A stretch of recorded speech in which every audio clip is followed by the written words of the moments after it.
पृथ्वी का एक पुत्र है जो बड़ा भारी राक्षस है, बड़ा बलवान है, नाम है उसका भौमासुर। इसका एक नाम नरकासुर भी कहा गया है।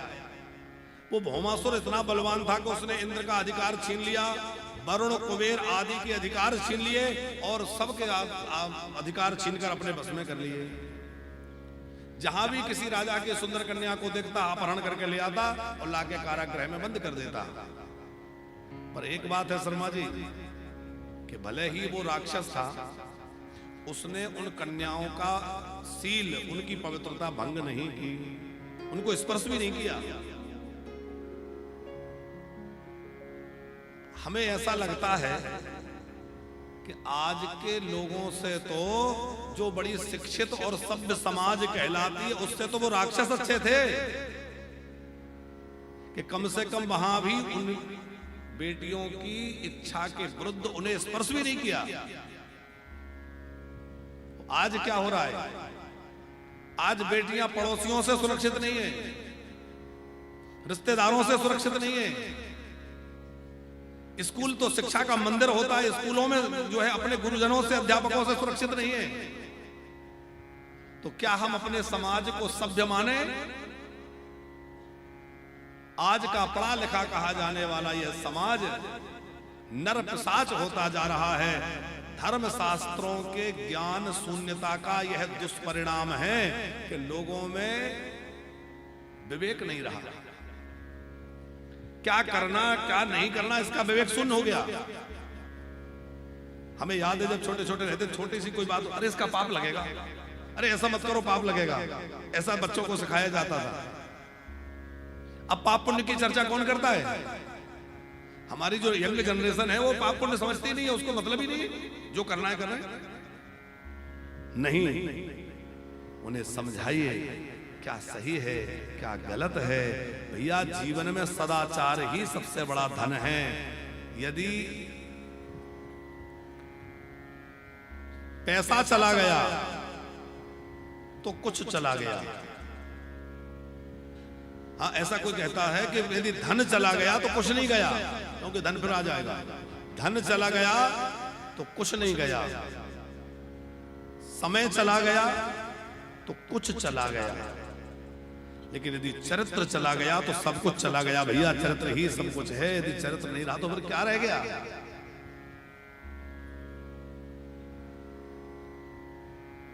उस दुष्ट राक्षस ने हरण तो किया पर उन देवियों का सील भंग नहीं किया। देवताओं की ओर से भगवान के पास प्रार्थना पत्र आया, भगवान इस दुष्ट राक्षस से हमें छुड़ाइए। इंद्रेण हृत छत्रेण व्रत कुंडल बंधुना कृतामिंद्र स्थानेन ज्ञापितो भौमचेष्टितम्।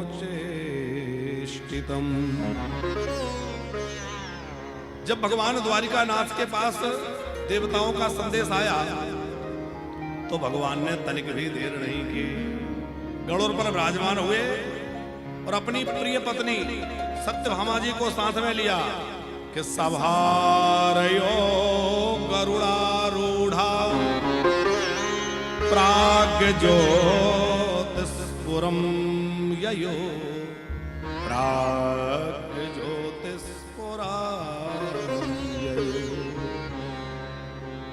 गरुड़ पर बैठकर भगवान द्वारिकानाथ कहां गए? भौमासुर की राजधानी थी प्राग्ञ ज्योतिषपुर, और वहां इतना गजब का सुरक्षा इंतजाम था। पहले जो है पहाड़ों की किलेबंदी थी, शस्त्रों का घेरा था, जल से भरी हुई खाई थी और आग की 4 दीवारी थी, गैस का गोला बंद थे और मुर नाम के 10,000 फंदे बिछे हुए थे। लेकिन इतनी सब सुरक्षा व्यवस्था को ठाकुर जी ऐसे ध्वस्त करते चले गए जैसे आज हमारे भारत के सैनिक पाकिस्तान में घुस गए और उनको नष्ट करते चले जा रहे हैं। आज हमारे भारतीय सैनिकों के शौर्य पर हम सबको गर्व है। हमारे भारतीय सेना कितने शक्तिशाली है। पाकिस्तान ने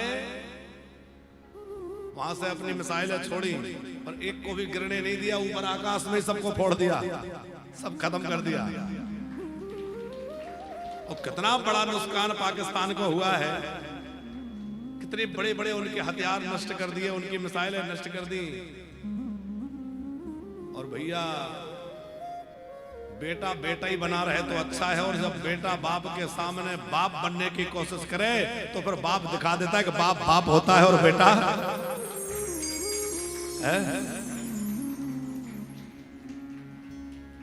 हाँ, भारत से लोहा ले, आज तो दूसरे देश भी कह रहे हैं, अमेरिका भी समझा रहा है, रूस भी कह रहा है मत चक्कर में पड़, नहीं तो दुनिया के नक्शे से सफाया हो जाएगा।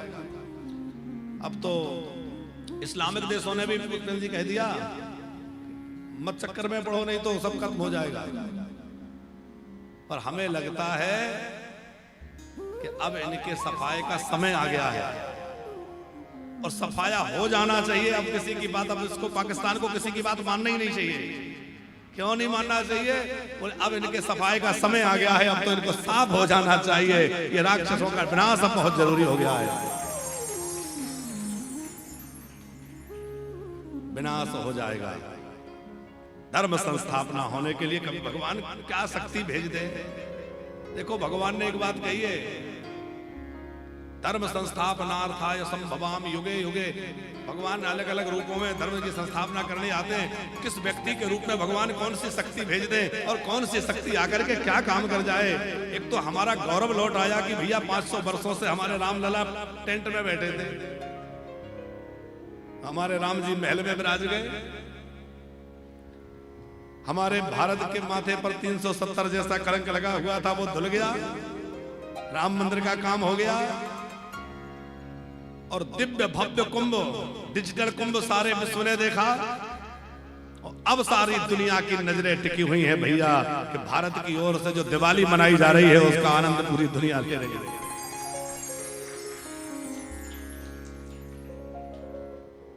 हम सबको जब तक ये युद्ध चल रहा है ना, आपसे एक निवेदन करें, क्योंकि हमारे सैनिक तो अपनी जान हथेली पे लेके लड़ रहे हैं कि नहीं।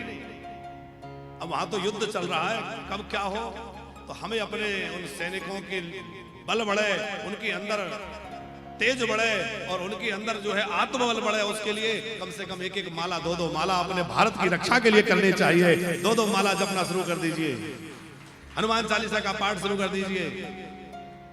किस लिए?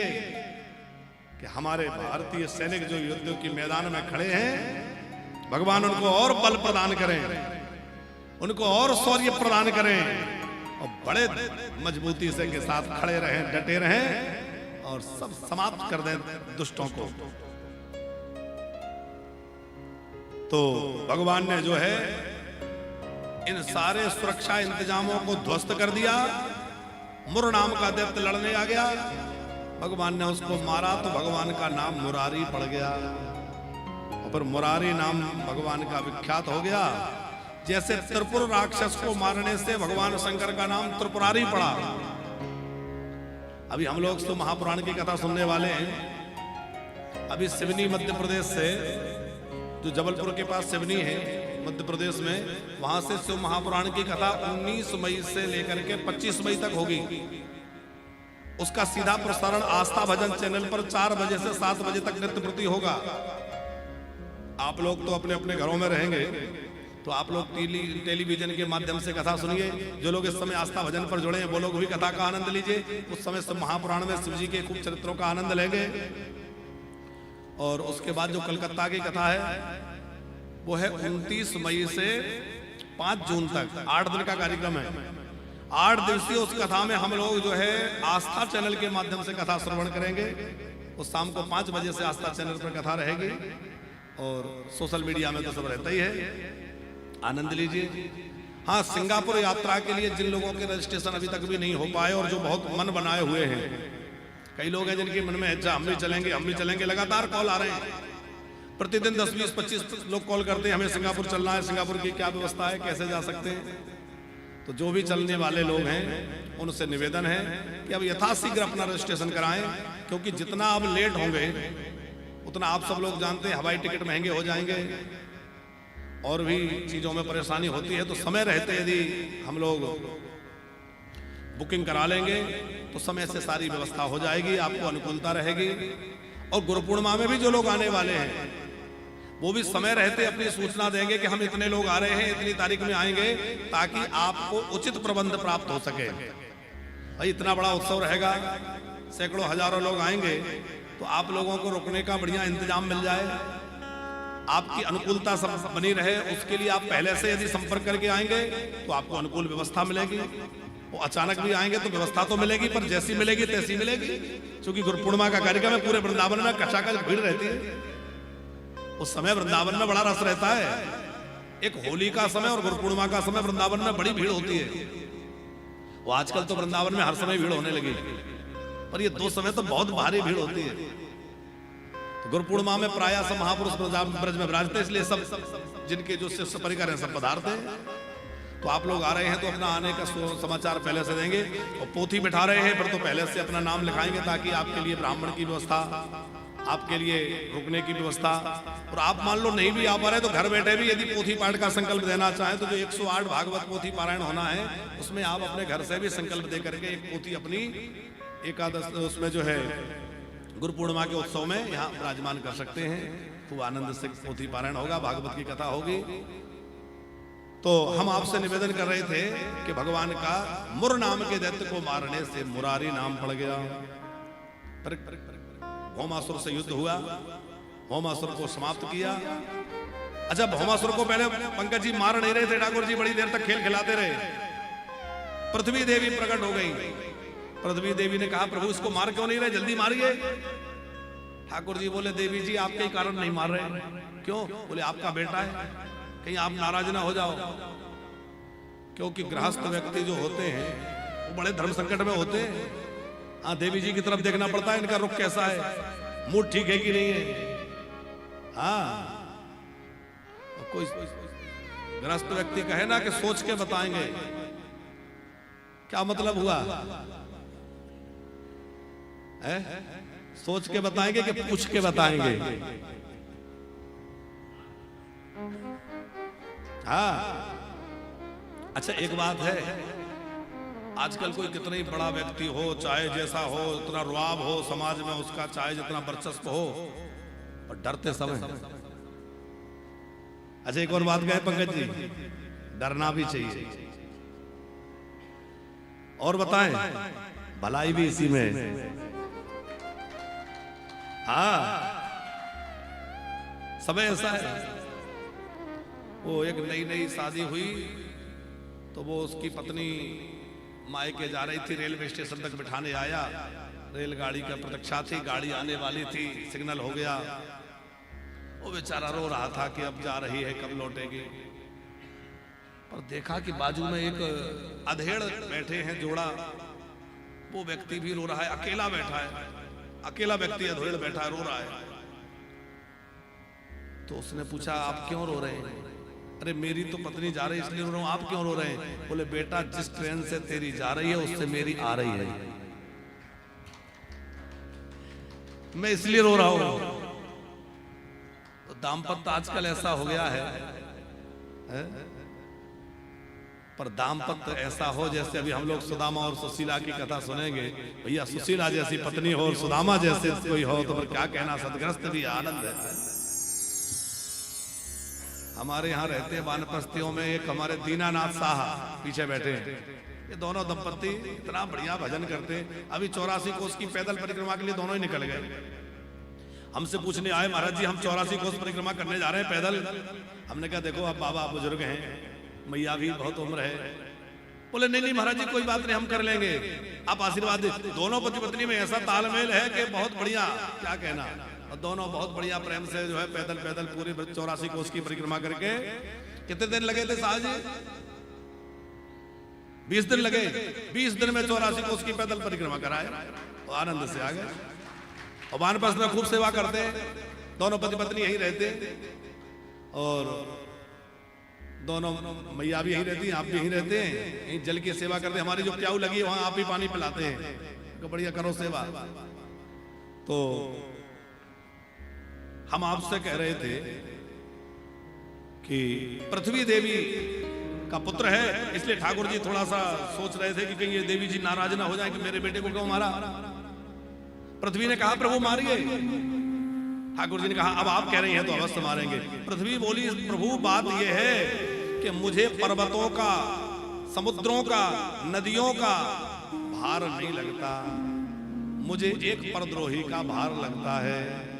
गिरि सर सिंधु भार नहीं मोही, गिरि सर सिंधु भार नहीं मोही, गिरि सर सिंधु भार नहीं मोही, गिरि सर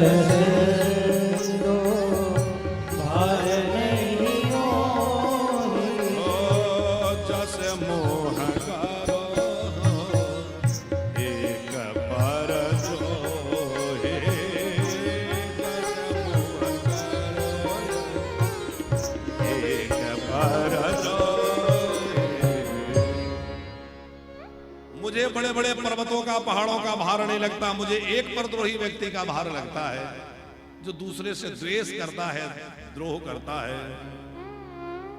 भगवान ने जो है चक्र उठाया और उस दुष्ट दैत्य का शिरच्छेदन कर दिया, समाप्त कर दिया। पृथ्वी देवी जय जयकार करने लगी, देवता पुष्प बरसाने लगे, जय हो प्रभु जय हो। पृथ्वी मैया ने बड़ी सुंदर प्रार्थना करी, नमस्ते देवो देवेश शंख चक्र गदाधर भक्तेक्षोत्पाद रूपाय परमात्मन् नमोस्तुते।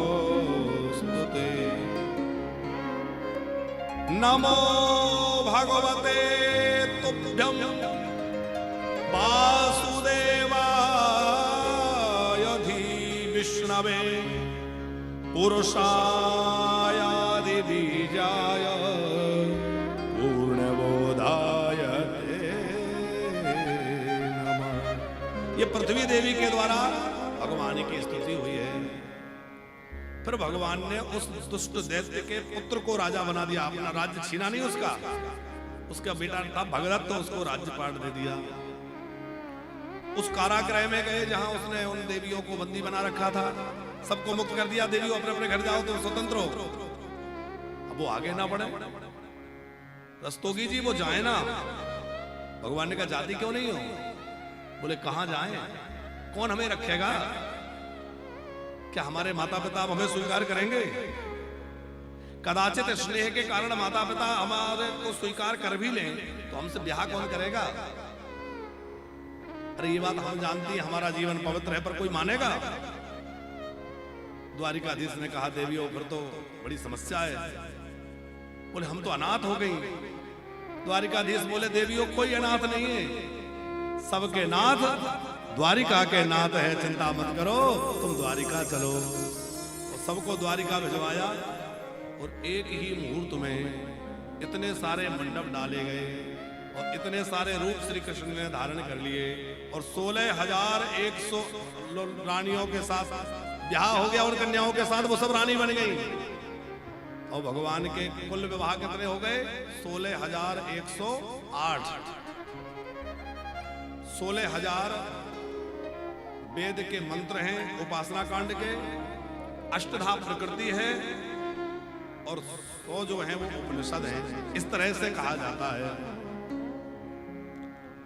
एक बार भगवान द्वारिकाधीश रुक्मणी जी क्यों देखे कि आए दिन और रानियां तो कभी रूठ जाती हैं तो कोप भवन में चली जाती हैं। जब पहले अनेक रानियां होती थी ना तो एक अलग से घर होता था रूठने के लिए। कोई नाराज है तो वहां चले जाओ, उन्हें पता ही नहीं लगेगा इतने लोग नाराज है, कौन नाराज है। एक व्यक्ति हमसे पूछे महाराज जी आजकल कोप भवन नहीं बनता। हमने कहा आजकल पूरा घर ही तो कोप भवन बना है, कहां क्या हो जाए भरोसा नहीं। सड़क पर तमाशा हो जाए, मार्केट में तमाशा हो जाए। पहले तो ये व्यवस्था तो थी कम से कम के नाराज होंगे तो वहां रहेंगे, बाहर तो गड़बड़ नहीं हो।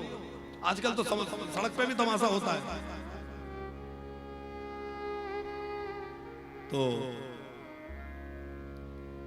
आए दिन कोई ना कोई रानी, इतनी रानियां हैं, कोई चली जाती, श्री कृष्ण मना लेते, समझा देते।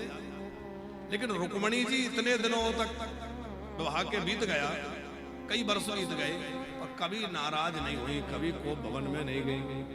और रुक्मणी जी जब नहीं गई तो एक दिन ठाकुर जी ने सोचा कि इनको जरा चढ़ा के देखते हैं, ये गुस्से में कैसी लगती हैं, क्रोध में कैसे इनके नेत्र लाल लाल होते हैं और कैसे इनके होंठ फड़फड़ाते हैं और किस प्रकार ये क्रोध में दिखाई देती है। तो ठाकुर जी जो है वो अपनी सैया पर अर्ध शयन की अवस्था में है, रुक्मणी जी पंखा जल रही हैं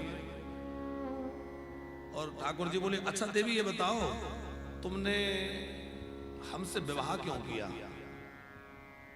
रुक्मणी जी सोच रही है क्या कह रहे हैं, विवाह क्यों किया, इसका क्या मतलब है? नहीं, मैं इसलिए पूछ रहा था कि तुमसे विवाह करने तो बड़े बड़े राजकुमार तैयार थे और बेचारा शिशुपाल तो बारात लेके भी आ गया था, उसमें क्या कमी थी? रुक्मणी जी सोच रही हैं आज इनको क्या हो गया, ये कैसी बातें कर रहे हैं? बोले नहीं, मैं ये कह रहा हूं कि तुमने सोचा हो कि ये बड़े बलवान हैं, तो हम तो रण छोड़ हैं, युद्ध का मैदान छोड़ के भाग गए, तो कोई बलवान भी नहीं है। तुम सोचती हो इसलिए ब्याह कर लिया कि बड़े सुंदर है, तो हम तो काले कलूटे हैं, सुंदर भी नहीं है।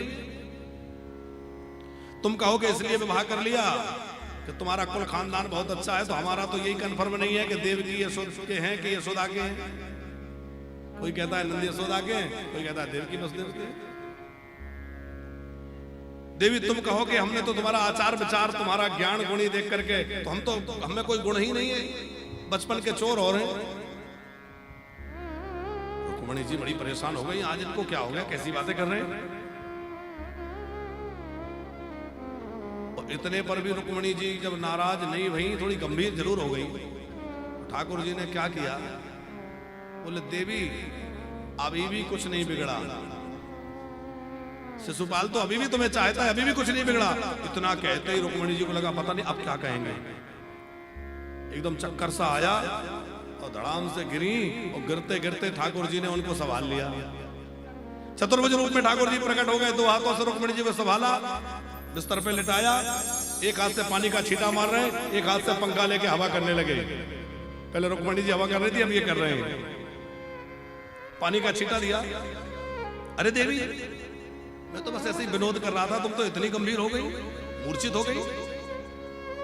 रुक्मणी जी थोड़ा चेत आया, वो बोली नहीं आप जो कुछ कह रहे थे ठीक ही कह रहे थे। ठाकुर जी बोले हम ठीक कह रहे थे। बोले हाँ, आप झूठ कैसे बोल सकते हैं, आप तो सच्चिदानंद हैं।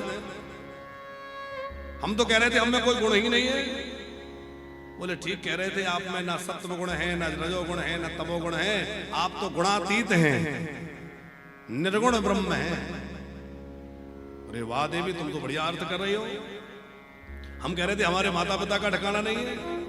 बोले ये भी बिल्कुल ठीक बात है, क्योंकि जगत के पिता माता आप ही हैं, आपका माता पिता कौन होगा? हम तो कह रहे थे हम चोर हैं। बोले आप चोर तो हैं, तो क्या चुराते हैं? अनेक जन्मार्जित पाप चोर। आप जो है अपने भक्तों के अनेक जन्मों के अर्जित जो पाप हैं उनको चुरा लेते हैं, उनके दुख ताप संताप को आप चुरा लेते हैं। आप भक्तों का धन नहीं, आप भक्तों का मन चुराने वाले हैं। बड़ी सुंदर सुंदर व्याख्या जब रुक्मणी जी ने करी तो भगवान बड़े प्रसन्न भये। वाह देवी देखो आज थोड़ा सा तुम्हें चढ़ाया तो ये सब बातें सुनने को मिली ना। गृहस्थ में यही सुख है, थोड़ा समय मिले तो परस्पर खूब आनंद की चर्चा होना चाहिए। और देखो गृहस्थ जीवन में आए हो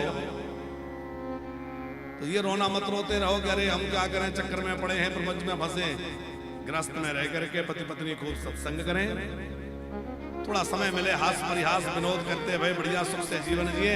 थोड़ा समय मिला उसको लड़ने झगड़ने में मत खराब करिए। बहुत छोटा जीवन है, कब पूरा हो जाए, पानी जैसा बुदबुदा ना जाने कब फूट जाए। इसलिए थोड़ा सा समय है जीवन का, हंसी खुशी बिताइए, ना वो कुछ ले जाने वाले ना हम कुछ। आजकल लोगों में झगड़ा किस बात का है? तुम गलत हो, वो कह रहे हैं तुम गलत हो। अरे हम ही ये मान लें कि चलो हम ही गलत है और चलो हम ही सॉरी बोल दें तो क्या बिगड़ जाएगा? शर्मा जी, दंपत्ति दोनों सुखी रहे और एक छोटा बन जाए तो क्या वो वास्तव में छोटा हो जाएगा? अरे जो सॉरी बोल दे, माफी मांग ले, ना भी गलती हो तो क्या जीवन आनंद में नहीं हो जाएगा? भैया इस जीवन को प्रेम से जिए, मस्ती में जिए, आनंद में जिए, क्योंकि ये समय निकल जाएगा पर हाथ नहीं आएगा। पर भगवान की संतति का वर्णन है। प्रत्येक रानी से कितने कितने बेटे हुए? 10-10 बेटे हुए, एक एक बेटी। अब देखो 10 बेटे पर बेटों के बेटे पर बेटों के बेटे, परिवार इतना बढ़ गया। यदुवंश उस समय कितना विस्तृत था? 56 करोड़ यादव थे पूरे द्वारिका में, ऐसा कहा जाता है। श्री प्रद्युम्न जी का एक विवाह तो उस देवी के साथ में हो गया जो संबरासुर के यहाँ काम करती थी, मायावती रति महारानी। दूसरा विवाह रुक्मी की बेटी रुक्मवती के साथ में हुआ। इनके पुत्र हुए अनिरुद्ध। श्री अनिरुद्ध जी का एक विवाह जो है रोचना जी के साथ में हुआ और दूसरा बाणासुर की बेटी उषा के साथ में हुआ। उसका प्रसंग सुनाया है। फिर जो है जब परिवार बहुत बढ़ गया तो जिम्मेवारी भी बहुत बढ़ गई। परिवार के मुखिया को बहुत सावधान रहना चाहिए। मुखिया कैसा होना चाहिए? बोले मुखिया मुखसो चाहिए, खान पान को पाले पोसे सकल अंग, तुलसी सहित विवेक। बड़े विवेक होना चाहिए मुखिया में। बच्चों को कैसे प्रेम करना है, बड़ों का कैसे आदर करना है, पत्नी का कैसे ध्यान रखना है, परिवार को कैसे संभाल के चलना है, कैसे एकजुट रखना है। तो श्री कृष्ण ने सोचा कि मेरा परिवार तो बहुत बड़ा हो गया, अब इनमें शक्ति भी कम नहीं है और धन की भी कमी नहीं है, कहीं उद्दंड ना हो जाए। तो उन सबको घुमाने के लिए ले गए और कुछ शिक्षा देने के लिए ठाकुर जी ने एक दिन एक अभिनय किया। वन में गए, थोड़ा बगीचे में खेलने लगे और बगीचे में ठाकुर जी एक जगह बैठे थे, बच्चे खेल रहे थे। देखा कुएं में कोई बहुत बड़ा एक गिरगिट पड़ा हुआ है। उस गिरगिट को देख करके आकर के सबने श्री कृष्ण से कहा कि भगवान इतना बड़ा तो आज तक देखा नहीं, एक कैसा इतना बड़ा जीव कैसे? श्री कृष्ण गए, उसको स्पर्श किया, स्पर्श करते उसका वो शरीर छूट गया, उसमें से एक दिव्य शरीर वाला पुरुष प्रकट हो गया। श्री कृष्ण ने पूछा आप कौन है, आप अपना परिचय दीजिए। तो वो अपना परिचय देने लगा। बोले महाराज मुझे नहीं जानते, मैं सूर्यवंशी राजा नृग हूं। नृगो नाम नरेंद्र अहम तनया प्रभो दान स्वाख्यायमानेषु यदि ते कर्मस्पृशम्। महाराज आपने दानियों का नाम सुना होगा तो मेरा नाम अवश्य सुना होगा, क्योंकि मैंने बहुत दान किया है। ठाकुर जी मुस्कुराए, क्या दान किया है? बोले वैसे तो मैंने बहुत कुछ दान किया, पर सबसे ज्यादा मैंने गैया दान करी है। श्री कृष्ण बोले कितनी गैया दान करी है? बोले ये मत पूछो। अरे वर्षा होने के बाद कोई पूछे कि कितनी बूंदे बरसी, कोई बता सकता है कितनी बूंदे गिरी? जैसे बरसने वाली बूंदों की गणना नहीं हो सकती, जैसे आकाश के तारों की गिनती नहीं हो सकती, जैसे पृथ्वी के रज कणों को, धूल के कणों को गिना नहीं जा सकता, वैसे ही मैंने कितनी गायों का दान किया कोई नहीं गिन सकता। द्वारिकाधीश ने कहा इतना दान किया तो फिर ये दशा कैसे हो गई, क्रिकेट में क्यों पड़े हो? बोला अरे क्या बताऊं, मुझसे थोड़ी सी गड़बड़ हो गई। अच्छा उससे क्या गड़बड़ हुई रस्तोगी जी, उसके परिचय में समझ में आता है। वो बार बार कह रहा है कि दान स्वाख्यायमानेषु, मैं दानियों में श्रेष्ठ रहा हूं। और जिसको अपने दान का अहंकार होना कि मैंने इतना किया है, समझ लो उसने दान नहीं किया, उसने तो अपना नाम किया है। दान करो, नाम लिखवाओ, ठीक है आपकी इच्छा है लिखवाना चाहिए, कोई बुराई नहीं है। अपने पितरों का नाम लिखवाओ, पूर्वजों का, माता पिता का नाम लिखवाओ, कोई दिक्कत नहीं है। लेकिन दान करने वाले व्यक्ति को ये मन में अभिमान नहीं करना चाहिए कि मैं दे रहा हूं। आप ये बताओ, हम दे रहे हैं कि भगवान ने दिया है? अच्छा आप ये बताइए कि आपने दिया पहले है कि आपको मिला पहले है? मिला पहले। अच्छा मिला ज्यादा है कि दिया ज्यादा है? मिला ज्यादा है और दिया कम है।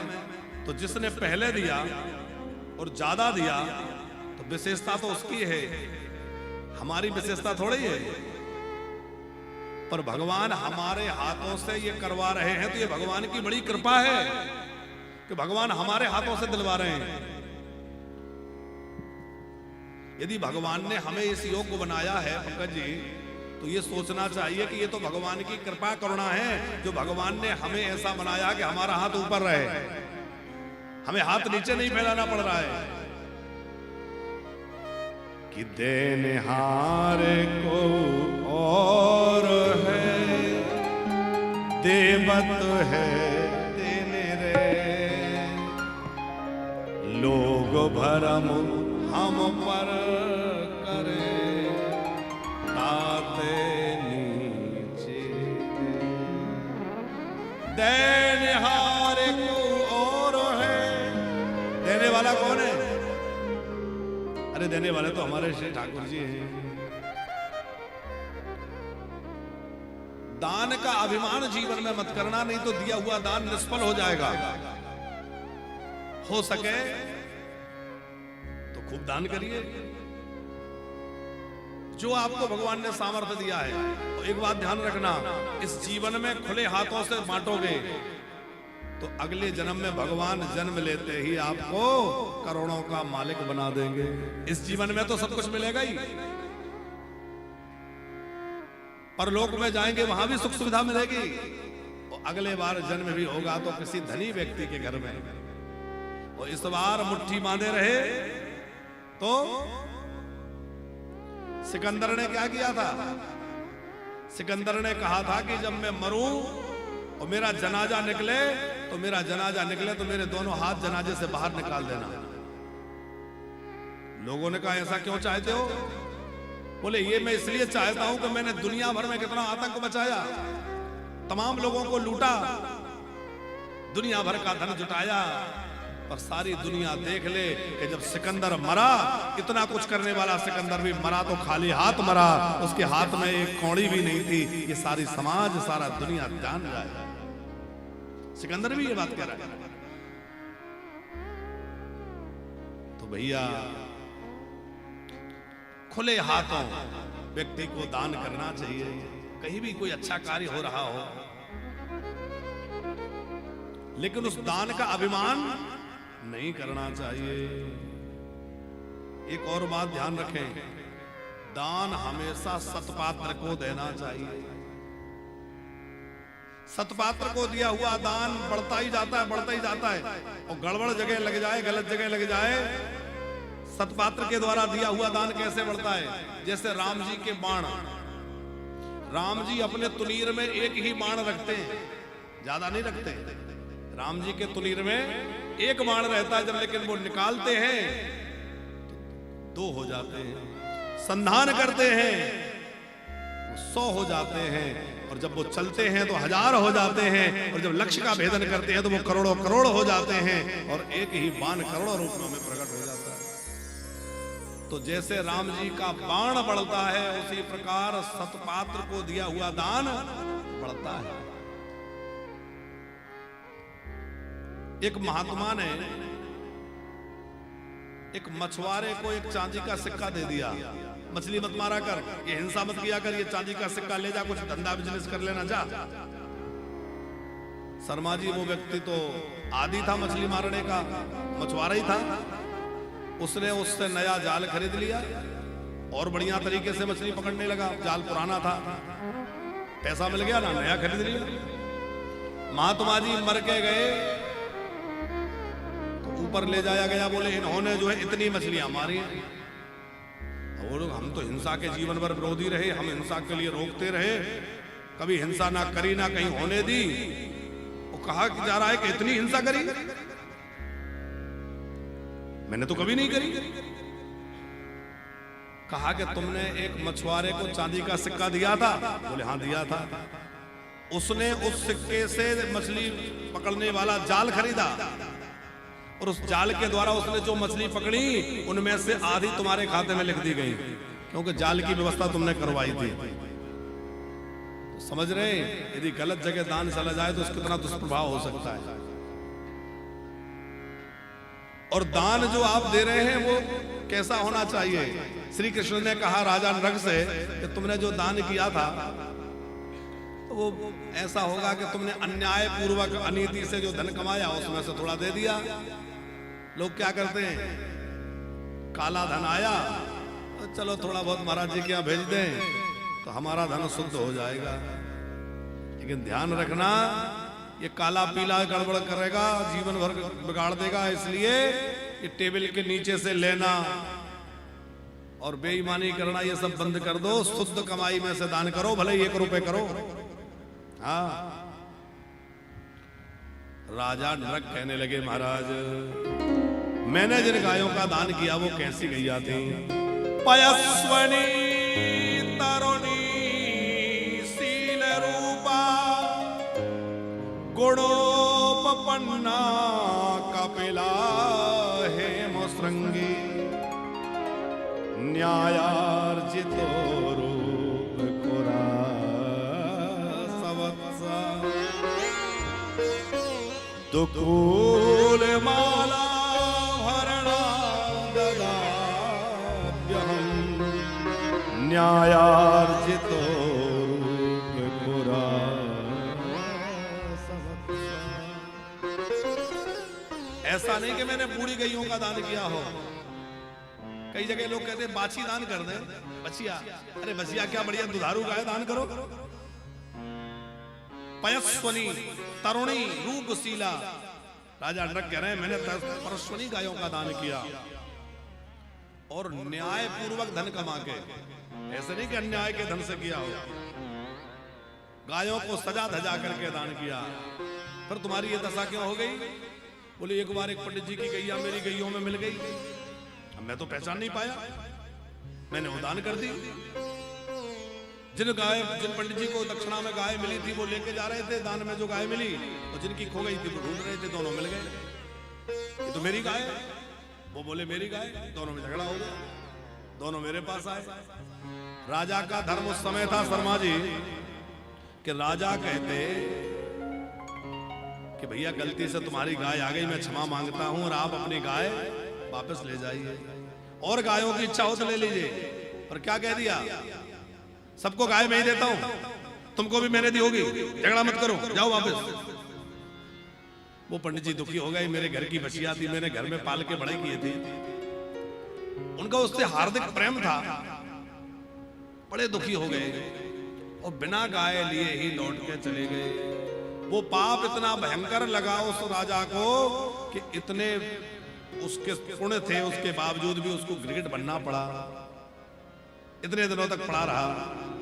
लेकिन उस दान का प्रभाव यह था कि आखिर में भगवान मिल गए और भगवान ने मिलकर कहा देखो तुम्हारे उस अभिमान के कारण और तुम्हारे उस अन्याय के कारण तुमने ब्राह्मण का धन हरण किया, पर उसके साथ ठीक से न्याय नहीं किया, इसलिए तुम्हें यह दशा हुई।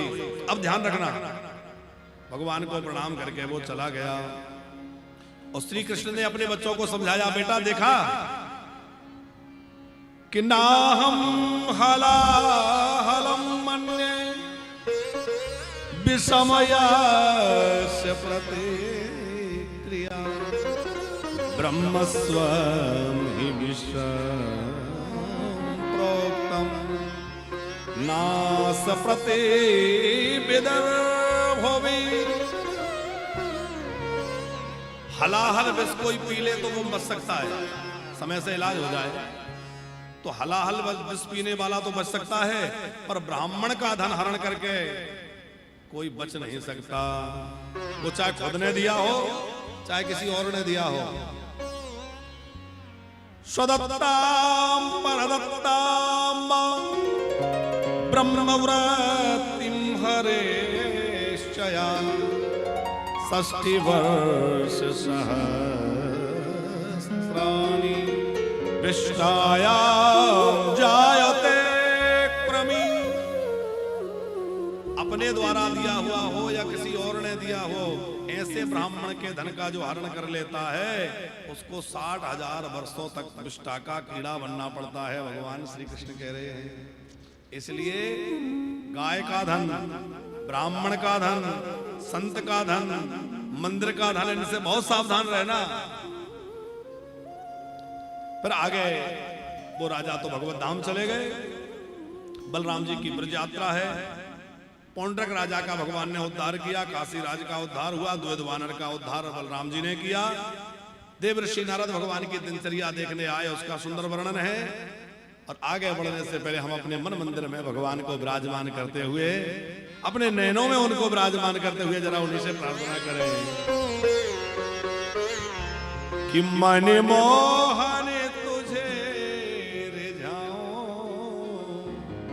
हो तो है नित नए लाड़ लड़ाऊं, बसा के तुझे नैनों में, छुपा के तुझे नैनों में, बसा कर नैनों में, छुपा के तुझे नैनों में। ओ बसा कर नैनों में, छुपा के तुझे नैनों में, बसा कर नैनों में, छुपा के तुझे नैनों में। मन मोहन तुझे रिझाऊं, तोहे नित नए लाड़ लड़ाऊं, बसा के तुझे नैनों में, छुपा के तुझे नैनों में। ओ बसा कर नैनों में, छुपा के तुझे नैनों में।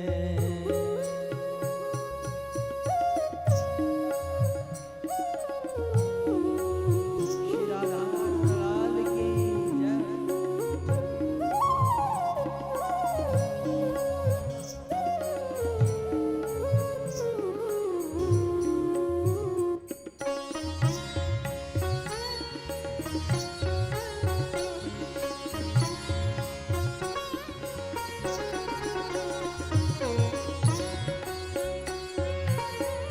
श्री राधा लाल की जय।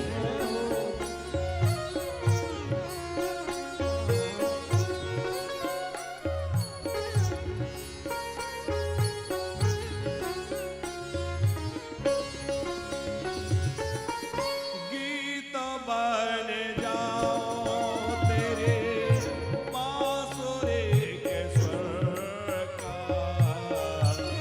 इठलाती बल खाते पतले कमर का।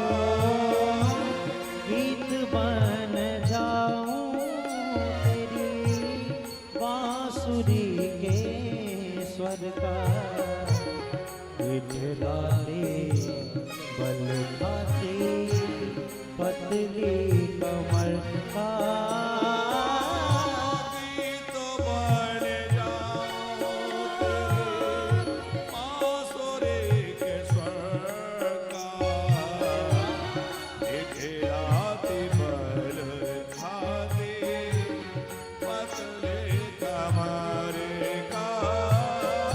गीत बन जाऊं तेरी बांसुरी के स्वर का, इठलाते बल खाती पतली कमर का। तोहे नित नए लाड़ लड़ाऊं, हो पीला पटका बन जाओ, तोहे नित नए लाड़ लड़ाऊं, बसा के तुझे नैनों में, छुपा के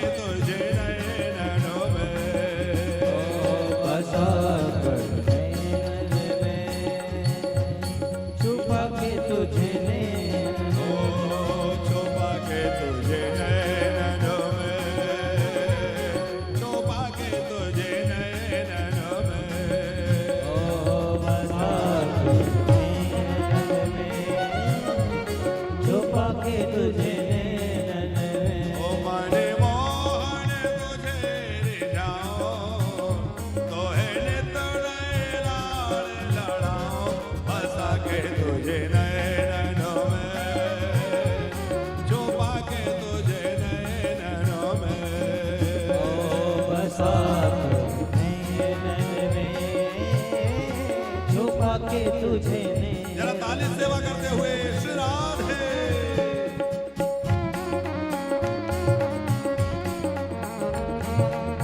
श्री राधा लाल की जय हो।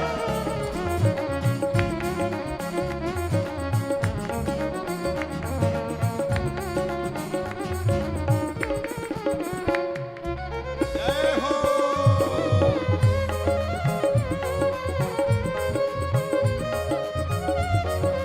हरि बोल।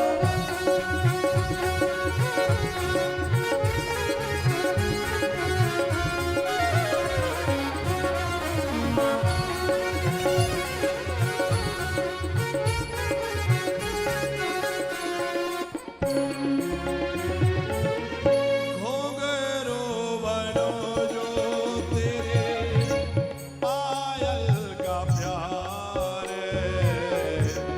पल पल चुमा करो चरण तिहार। घुंघरू बनो जो तेरी पायल का प्यारे पल पल में चुमा करूं चरण तिहारे। ओ घोंघरो बनो जो तेरे पायल का प्यार पल पल चुमा करो चरण तिहार।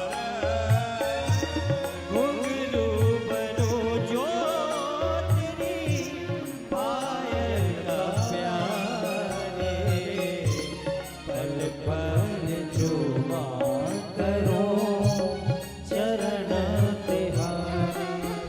तेरे संग संग नाचो गाओ तोहे नित लाड़ लड़ाओ बसा के तुझे नैनों में शोभा के तुझे नैनों में। बसा कर नैनन में छुपा के तुझे नैनन में। ओ मन मोहन तुझे ले जाओ तोहे नित लाड़ लड़ाओ बसा के तुझे नैनों में छुपा के तुझे नैनन में। बसा कर नैनन में छुपा के तुझे नैनन में। बसा के तुझे नैनों में छुपा के तुझे नैनों में। बसा कर नैनन में छुपा के तुझे ओ बसा के तुझे नैनों में छुपा के तुझे नैनों में। छुपा के तुझे ओ जय जय राधा रमन प्यारो राधा रमन जय जय राधा रमण प्यारो राधा रमण ओ जय जय राधा रमन प्यारो राधा रमन जय जय राधा रमण प्यारो राधा रमण जय जय राधा रमन प्यारो राधा रमन जय जय राधा रमण प्यारो राधा रमन जय जय राधा रमन प्यारो राधा रमन जय जय राधा रमन प्यारो राधा रमन जय जय राधा रमन प्यारो हरि